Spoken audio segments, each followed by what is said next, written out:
ప్రముఖ YouTuber Bigg Boss fame Shanmukh ఇంట్లో గంజాయి దొరికిందని, అతని బ్రదర్ మీద కూడా కేసు బుక్ అయిందని, అతని రిమాండ్కి తరలించబోతున్నారని, షణ్ముఖ్ను కూడా విచారణ కోసం పోలీస్ స్టేషన్కి పిలిచారని ఇలా వినిపిస్తూ ఉన్నాయి. ఇందులో అసలు నిజమేంటి, ఎందుకు షణ్ముఖ్ ఇంట్లో గంజాయి దొరికింది, ఎలా దొరికింది, ఈ డీటెయిల్స్ అన్నీ కూడా మనకు చెప్పేందుకు ప్రస్తుతం మనతో పాటు ఉన్నారు నార్సింగి ఏసీపీ రమణగౌడ్ గారు. ఒకసారి ఆయన అడిగి మరిన్ని వివరాలు తెలుసుకుందాం. సార్ నమస్తే అండి. నమస్కారం అండి. Sir first of all 1 week అయింది మీరు వచ్చి. కంగ్రాట్స్ నార్సింగ్ లాంటి ఒక మంచి పిఎస్కి వచ్చినందుకు.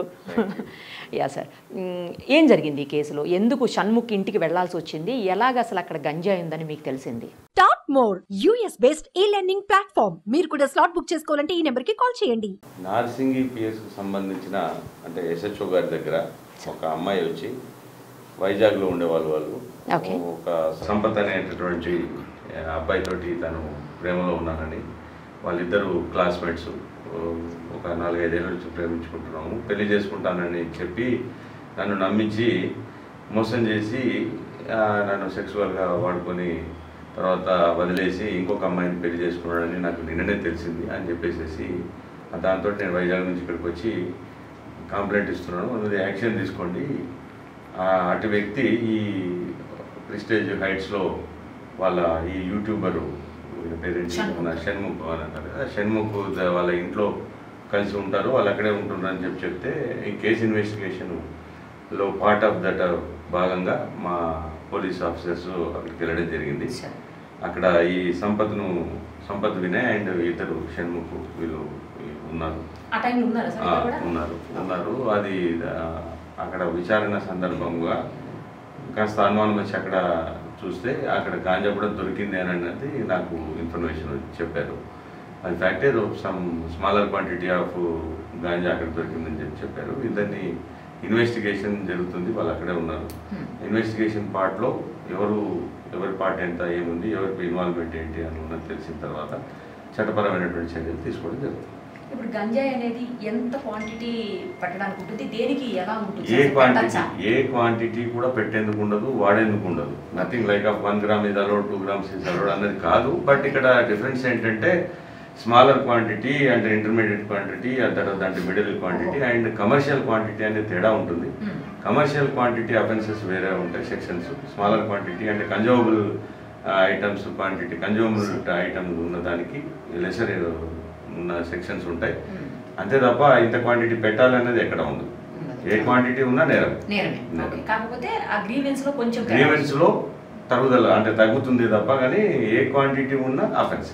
అసలు గంజాయి రెగ్యులర్ గా చూస్తున్నాం సార్ మనం హైదరాబాద్ లో, అన్ని చోట్ల చూస్తున్నాం అనుకోండి. హైదరాబాద్ కూడా బాగా పెరిగిపోయింది గంజాయి. మీరు కూడా గతంలో చూస్తుంటారు, చాలా కేసెస్ చూస్తున్నాం. యూత్ అంతా కూడా గంజాయికి అలవాటు పడిపోయేటువంటి పరిస్థితులు. దీని నుంచి ఎట్లా సార్ అసలు, అంటే శిక్షలు కఠినంగా లేకపోవడమా, లేకపోతే వాటిని ఇంట్లో స్టోర్ చేయడం కూడా అంత ధైర్యంగా ఎట్లా చేస్తున్నారు అసలు? లేదండి, ఎన్డీపీఎస్ యాక్ట్ లో శిక్షలు చాలా కఠినంగా ఉంటాయి. ఎన్డీపీఎస్ యాక్ట్ లో అన్నిటికంటే కఠినంగానే శిక్షలు ఉంటాయి. కానీ బహుశా ఈ మధ్య ఈ ఇంటర్ బార్డర్స్ కొంత అక్కడ ఎక్కువ సాగు జరుగుతూ ఉంటుంది. మెయిన్గా మనకు వచ్చే సప్లై అంతా ఎక్కువగా వచ్చేది మాత్రం ఒడిశా ఆ బార్డర్ నుంచి, ఆంధ్ర ఒడిశా బార్డర్ల నుంచి వస్తుంటుంది. మరి ఏమైనా అంటే ఇంత శిక్షలు ఉన్న తర్వాత కూడా ఇంత జరుగుతుంది అని అంటే దాని గురించే గవర్నమెంట్స్ కూడా చాలా కఠినంగా దానికోసం సపరేట్గా యూనిట్స్ని అంటే ఏర్పాటు చేసి డీజీ లెవెల్ ఆఫీసర్స్ ఆధ్వర్యంలో వర్క్ నడుస్తుంది. కాబట్టి పక్కగా మా నమ్మకం ఏంటంటే త్వరలోనే ఇవి అరికట్టబడతాయని మేము ఆశిస్తాం. రైట్ సార్, ఈ పర్టికులర్ కేసులో ఎవరైతే షణ్ముఖ్ వాళ్ళ బ్రదర్ అన్నయ్య ఉన్నారో సంపత్ అనే వ్యక్తి, అతని మీద ఇప్పుడు ఎలాంటి సెక్షన్స్ ఇంపోజ్ చేసే అవకాశం ఉంటుంది సార్? జనరల్గా మోసం చేశారు 417, 420 వస్తుంది. అంటే సెక్సువల్గా వాడుకున్నారు కాబట్టి ఆ 376 కూడా వాళ్ళు అబ్యూజ్ ఉంది అని చెప్పి, ఫోర్స్ఫుల్ ఉంది అని చెప్పి చెప్తున్నారు కాబట్టి అలాంటి 376 వస్తుంది. అవన్నీ కూడా అబౌట్ 10 years ఇంప్రిజన్మెంట్ కేసెస్ కాబట్టి ఆ శిక్షలు కూడా కఠినంగానే ఉంటాయి. దీంట్లో కూడా వస్తుంది సార్ గాంజాకి సంబంధించింది కూడా కన్జ్యూమబుల్ ఐటమ్ కాబట్టి శిక్షలు ఇవి పెద్ద శిక్షలు ఉంటాయి. కన్జ్యూమబుల్ ఐటమ్ అంటే ఇది కూడా ఇంప్రిజన్మెంట్ కేసెస్ కాబట్టి ఇందులో కూడా శిక్ష ఉంటుంది. ఇప్పుడు ఇందులో గంజాయి విషయంలో ఇతని ఇన్వాల్వ్మెంట్ ఏమన్నా ఉన్నట్టు అది మేము ఇంకా ఇన్వెస్టిగేషన్ పార్ట్లో ఉంది.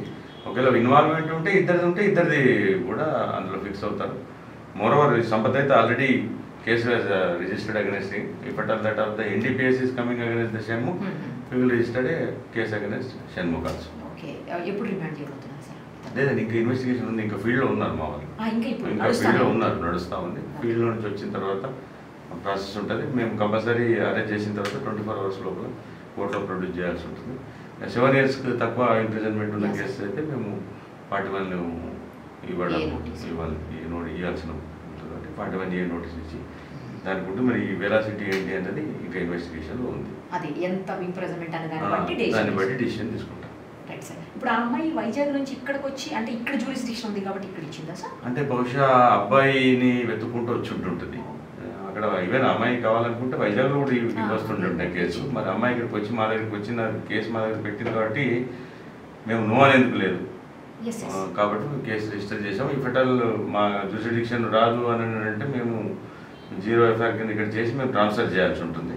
కానీ మోస్ట్లీ ఇక్కడ కూడా ఉన్నారు అని అన్నట్టుగా చెప్తున్నారు. వాళ్ళ రెసిడెన్స్ కూడా ఇక్కడే ఉంది కాబట్టి ఉంటే కంటిన్యూ చేస్తాం. ఇప్పుడు మన జ్యూరిస్డిక్షన్ ఉంది కదా వాళ్ళ ఇల్లు అక్యూడ్ హౌస్ మన జ్యూరిస్డిక్షన్ ఉంది. రేపటికి ఒక క్లారిటీ వచ్చే అవకాశం, క్లారిటీ రేపటికల్లా వస్తుందండి. Thank you sir, thank you so much. Thank you.